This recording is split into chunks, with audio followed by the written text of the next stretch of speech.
Hello friends and students, मैं बलवान सिंह हिंदी प्रवक्ता। आज हिंदी व्याकरण के बारे में, शब्द विचार के बारे में हम अध्ययन करेंगे। इस अध्याय में हम पढ़ेंगे शब्द का अर्थ क्या है, शब्द और पद में क्या अंतर है और उत्पत्ति के आधार पर शब्द के कितने भेद होते हैं। 9वीं 10वीं की परीक्षाओं में ये प्रश्न 2-3 अंकों के आते हैं, क्योंकि उनके पाठ्यक्रम में यह अध्याय है, इसलिए हम इसे विस्तार से समझेंगे और आशा है आप पूरी रुचि लेकर के अध्ययन करेंगे। शब्द विचार। शब्द किसे कहते हैं? वर्णों के मेल को शब्द कहते हैं। ये आपने छोटी कक्षाओं में पढ़े हैं कि शब्द जो हैं वो वर्णों से बनते हैं। ये बिल्कुल ठीक है, लेकिन इसमें एक बात आपने और भी जोड़नी है कि आपने पढ़ा था कि वर्णों के मेल को शब्द कहते हैं। वर्णों के मेल को शब्द कहते हैं। छोटी कक्षाओं में आपने ज़्यादा से ज़्यादा ये पढ़ लिया होगा, 2 या 2 से अधिक वर्णों के मेल को शब्द कहते हैं। समझा भी ऐसा ही है, लेकिन इसमें एक शब्द छूट गया है, उस पर ही ध्यान देना बहुत ज़रूरी है। कोई शब्द वर्णों से बना तो दिया हमने, क्या वो शब्द है या नहीं, इस बात को हमें समझना है। उदाहरण के लिए मान लो मैंने क, म, ल तीन वर्णों का जोड़ कर दिया, कमल बना दिया।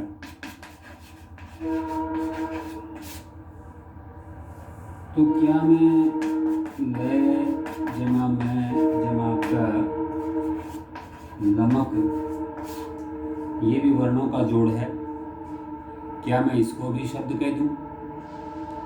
नहीं, इसे शब्द नहीं कहा जा सकता। क्यों नहीं कहा जा सकता? क्योंकि ये जो वर्णों का मेल है वो सही मेल नहीं है। सही मेल का क्या पता सही मेल है या नहीं, क्योंकि ये जो बनाया इसका कोई अर्थ नहीं निकलता। वर्णों का मेल होना चाहिए, सार्थक मेल होना चाहिए, उसका कोई न कोई अर्थ निकलना चाहिए जिसको हम समझ सकते हैं। तो ये जो हमने वर्ण लिख के मिलाए, लमक बनाया, ये शब्द इसलिए नहीं है क्योंकि इसका कोई अर्थ नहीं है। वर्णों का सार्थक मेल होना जरूरी है। यहाँ जो शब्द हमने जानबूझकर छोड़ दिया था, सार्थक शब्द, वो लिखना समझना बहुत जरूरी है। तो हम इसकी परिभाषा के तौर पर हम इसको क्या कहेंगे, शब्द किसे कहते हैं? 2 या 2 से अधिक वर्णों के सार्थक मेल को शब्द कहते हैं, ऐसे कहेंगे। 2 या 2 से अधिक वर्णों के सार्थक मेल को शब्द कहते हैं। चलो आपने ये लिख दिया, 2 या 2 से अधिक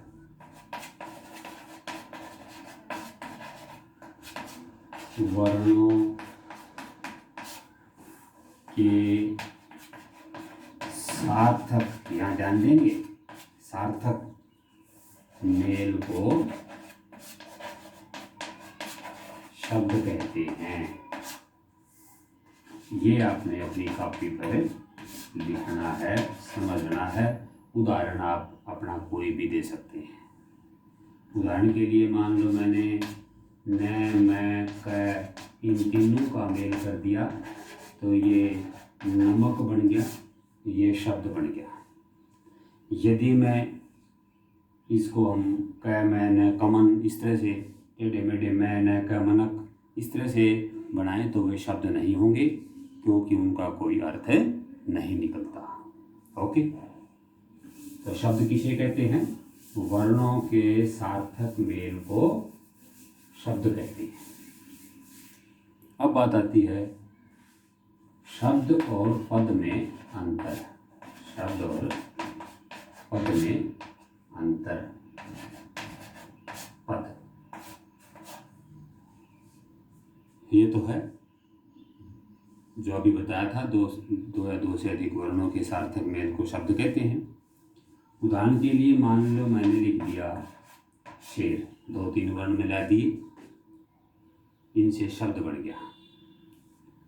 मैंने राजा शब्द लिख दिया, र आ जय आ, 4 वर्ण मिला दिए तो वर्णों का सार्थक मेल हो गया, शब्द हो गया। तो क्या हम इनको पद भी कह सकते हैं? व्याकरण में ये बात ध्यान देंगे, पेपर में 1-2 नंबर का प्रश्न जरूर आता है। सबसे पहले तो हमने शब्द के बारे में अध्ययन किया था कि एक या एक से अधिक हो सकते हैं, 2 या 2 से अधिक हो सकते हैं, वर्णों का सार्थक मेल हो उसे हम शब्द कहते हैं। यह भाषा की स्वतंत्र इकाई है। जो शब्द है वो भाषा की स्वतंत्र इकाई है, कहीं भी लिख सकते हैं हम, स्वतंत्र इकाई है। शब्द जो है भाषा की स्वतंत्र इकाई है, इसको हम कहीं भी लिख सकते हैं। कोई मतलब व्याकरण का नियम इसमें लागू नहीं होता लिखने के लिए, वो शब्द है। शब्द की और विशेषता क्या है? बस उसका अर्थ निकलना चाहिए। अब पद के बारे में समझेंगे। वाक्य जो है पदों के मेल से बनते हैं, शब्दों के मेल से नहीं। उदाहरण के लिए यदि मैं यूँ लिख दूँ, शेर जंगल का राजा होता है, मैंने ये शब्द लिख दिया, ठीक है, वाक्य लिख दिया एक। अब जो वाक्य लिख दिया, ये जो हैं ये शब्द नहीं रहे, ये पद बन गए, क्योंकि वाक्य जो है वो पदों से बनता है। वाक्य पदों के मेल से बनता है, शब्दों से नहीं। मतलब ये भी समझ सकते हैं कि वाक्य से बाहर कोई होगा 2 वर्णों का मेल तो शब्द है। यदि उसे हम वाक्य में प्रयोग कर दिया, यदि वैसे हमने शेर राजा लिख दिए तो वो तो शब्द हैं। यदि हमने इसका वाक्य बना दिया तो फिर ये शेर राजा जंगल ये सब क्या हैं, फिर ये पद हो जाएंगे। पद वाक्य का अंग है, पद वाक्य का अंग होता है, यह स्वतंत्र नहीं होता, यह व्याकरण के नियमों के अनुसार वाक्य में लगता है।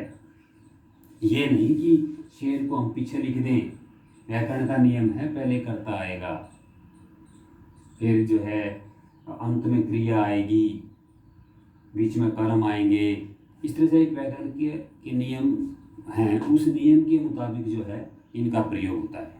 अब यदि मैं इसको यूँ लिख दूँ, शेर राजा जंगल होता है, तो ये वाक्य नहीं बना, ये शब्द ही रह गई। वाक्य बनना चाहिए, सार्थक वाक्य बनना चाहिए उसका भी। तो शब्द और पद में अंतर समझ गए। शब्द जो है वाक्य से बाहर और पद वाक्य के अंदर होता है। पद वाक्य का अंग होता है और शब्द वाक्य से बाहर होता है, स्वतंत्र इकाई होती है उसकी। अब बात आती है उत्पत्ति के आधार पर। उत्पत्ति के आधार पर शब्द के 4 भेद होते हैं। कितने भेद होते हैं? 4। हम इसको समझ सकते हैं। पहला है तत्सम, तद्भव और देशज और विदेशज, ये 4 है। पेपर में आते हैं। तत्सम शब्द किसे कहते हैं, 2 उदाहरण लिखें। तद्भव शब्द किसे कहते हैं, 2 उदाहरण लिखो। इसी तरह से देशज शब्द किसे कहते हैं और विदेशज शब्द किसे कहते हैं। आपने देखना है तत्सम, तत् जमा सम। तत् माने उसके, संस्कृत का शब्द है उसके, क्योंकि सारी जो हिंदी भाषा का उदय जो है वो संस्कृत भाषा से हुआ है। तो तत् का मतलब संस्कृत के, उसके, सम माने समान, उसके समान, संस्कृत भाषा के समान। हिंदी भाषा के वे शब्द जो संस्कृत से ज्यों के त्यों हिंदी भाषा में लिए गए हैं उन्हें हम तत्सम शब्द कहते हैं। दोबारा सुनेंगे, तत्सम शब्द उन्हें कहते हैं जो संस्कृत के शब्द होते हैं और हिंदी भाषा में ज्यों के त्यों लिए गए हैं। उदाहरण के लिए यदि मैं लिखूं, जैसे सूर्य है, सूर्य, अग्नि, चंद्र, और भी ऐसे बहुत से शब्द हैं। कर्म, पूर्व, स्वर, कर्म है, पूर्व है, स्वर है, बहुत से ऐसे शब्द हैं जो संस्कृत में भी प्रयोग होते हैं, यूं के यूं हिंदी में प्रयोग होते हैं, वह तत्सम शब्द कहते हैं। इसी तरह से तद्भव, तद्भव, तद्भव उससे होने वाले, किससे होने वाले, संस्कृत से होने वाले, संस्कृत के वे शब्द जो अपना रूप बदलकर हिंदी भाषा में प्रयोग होते हैं। उनका उच्चारण भी बदल जाता है, उनका रूप भी बदल जाता है, सारी ध्वनि बदल जाती है, तो उसको हम तद्भव रूप कहते हैं। अर्थात संस्कृत भाषा के वे शब्द जो हिंदी भाषा में अपना रूप बदलकर प्रयोग होते हैं उन्हें तद्भव शब्द कहते हैं। जैसे अब सूर्य लिखा है, सूर्य की जगह हम सूरज लिख दें तो ये तद्भव रूप हो गया। इसी तरह से अग्नि है, अग्नि की जगह हम आग का प्रयोग कर दें तो वो तद्भव रूप है। इसी तरह से चंद्र है, इसको हम चांद लिख दें तो तद्भव रूप है। कर्म का काम लिख दें। पूरव है, पूरव का पता है अपने तद्भव रूप क्या होता है, बताओ कोई। पूरव का तद्भव रूप क्या है, बताएंगे। पूरव का तद्भव रूप है पूरब। ये ऐसे यदि हिंदी की किताब में या कहीं भी इस तरह का पूरब लिखा मिले तो समझो तद्भव रूप है। पूर्व तो जो है वो तत्सम रूप था। इसी तरह से मान लो दीपक शब्द है, दीपक संस्कृत का शब्द तत्सम शब्द है, इसको तद्भव रूप हिंदी में क्या लिखते हैं, दिया। क्या लिखते हैं, दिया, इस तरह से लिखते हैं। और भी शब्द आप ऐसे ढूंढ सकते हैं, जैसे 10 मैंने ऐसे लिख दिया 10। और कई बार जैसे मैंने ये साफ कर देता हूँ एक बार, 10 और एक मैंने 10 ये लिख दिया। कई बच्चे कहेंगे इसी ये ठीक है, ये गलत है, ये गलत है। गलत ये भी नहीं है, लेकिन हिंदी में हम ये लिखते हैं, ये तत्सम में लिखते हैं, ये तत्सम रूप है, ये तद्भव रूप है। गलत नहीं है, ये संस्कृत का शब्द है, लेकिन हम हिंदी में लिखेंगे तो फिर तद्भव रूप ही लिखते हैं, इसका रूप प्रचलित ये है। इसी तरह से एक शब्द है, हम उसको जैसे स्वर है, तत्सम रूप है। स्वर का बताएं आप, तद्भव रूप क्या हो सकता है, बताएं। स्वर का तद्भव रूप सुर होता है। सुर, जो सुर ताल लय होती है, वे ध्वनियाँ जो होती हैं उनको बोलते हैं। तो कहने का मतलब ये है कि जो शब्द संस्कृत के थे लेकिन अपना रूप या ध्वनि बदलकर हिंदी भाषा में प्रयोग होते हैं उन्हें तद्भव रूप कहते हैं। ठीक है, 2-3 उदाहरण दे सकते हैं। कारण, कर्म, इनके आगे लिख देंगे, कर्ण का कान लिख दें, कर्म का काम लिख दें, इस तरह से। इस आगे आता है देशज। देशज शब्द होते हैं देश जमा जय, जय माने जन्म, देश में जन्मा, देश में बोले जाने वाला, मतलब पूरा देश में किसी भी प्रांत में, किसी भी समुदाय में, कहीं भी देश सीमा के अंतर्गत जो भी लोग रहते हैं, उन लोगों द्वारा जो भाषा प्रयोग होती है वो सारे देशज शब्द होते हैं। और उन शब्दों की खास बात क्या है, उन शब्दों का कोई स्रोत नहीं होता। मतलब ये नहीं कि वो कोई विदेशी भाषा से लिए गए हों या संस्कृत भाषा से लिए गए हों, ऐसा नहीं। उनके अपने समय परिस्थिति के अनुसार अपने ही शब्द होते हैं, अपने रीति रिवाज के हिसाब से होते हैं। उदाहरण के लिए जैसे रोटी, धूल और पगड़ी, भरोसा, बंधु, इस तरह के जो शब्द हैं, जिन लोटा, एक मात्रा, लोटा, इसको लुटिया बोलते हैं। तो इस तरह के जो शब्द हैं वो एक विशेष अंचल विशेष में बोले जाते हैं, मतलब उनका कोई स्रोत नहीं होता है। तो इनको हम देशज शब्द कहते हैं। देश के विभिन्न भागों में, विभिन्न प्रांतों में, विभिन्न भाषाओं से, विभिन्न बोलियों से जो शब्द बोले जाते हैं, उदाहरण के लिए ये दे सकते हैं थप्पड़, मुक्का, इस तरह के शब्द जो हैं, ये सब के शब्द देशज शब्द हैं। और फिर आता है विदेशज शब्द। विदेशज का मतलब वही विदेश से, विदेशी भाषाओं से, विदेशी भाषाओं से शब्द जो आए हैं हिंदी में, जैसे अरबी फारसी भाषा से शब्द आए, अरबी फारसी भाषा से शब्द आए, ये क्या नाम है, इसको हम कह सकते हैं अंग्रेजी से शब्द आए, पुर्तगाली, यूनानी, जापानी, इन सभी भाषाओं से हिंदी भाषा में कुछ शब्द प्रयोग किए गए हैं। उदाहरण के लिए जैसे चाय, चाय शब्द है, ये चीनी भाषा का शब्द है। इसी तरह से साबुन, अलमारी, तौलिया, ये है जैसे साबुन, अलमारी, तौलिया, ये सारे शब्द पुर्तगाली भाषा के शब्द हैं। कौन सी भाषा के शब्द हैं? पुर्तगाली भाषा के शब्द हैं। इस तरह से बहुत से ऐसे शब्द मिलेंगे हिंदी भाषा में प्रयोग होते हैं जो विदेशी भाषाओं से लिए गए हैं।